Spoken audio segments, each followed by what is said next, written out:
From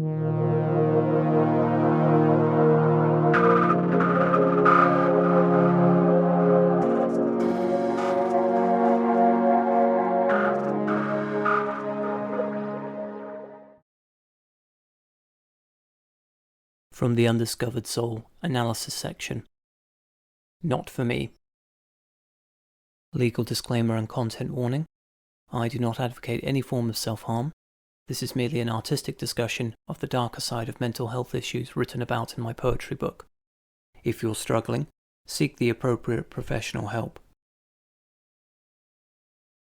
Not for Me wasn't the first composition I wrote in this new poetic saga, but the second. I didn't include its experimental predecessor because I didn't like it quite enough for it to make the cut. Not for Me is, obviously, an extremely dark poem that dispenses with all possible nuance and goes straight for the jugular with its denouement proposing suicide by hanging because asphyxiation is an ugly, painful way to die. Not for Me is poetic moonshine, a hyper-distilled concoction of a myriad of negative emotions I feel on a much more generalized basis, intensified by a particularly difficult week in early February, where the notoriously aphotic British winter got the best of me. More specifically, it explores the fragility of sacrificing everything to chase a dream, as I have, and how even the most resolute wills can succumb to hopelessness and despair when things aren't going as planned, or fast enough for one's liking. With that said, it's not a joke when I say I would rather die than live an unfulfilled life, doing pointless menial jobs, working to make some fat cat type A normie rich. Better to be poor and free to pursue meaning than comfortably average, rationalizing sleeping your life away in a warm bath of slow poison, wondering if you're really alive, comforted only by material toys, because that's all the hyperinflated money you work for buys these days.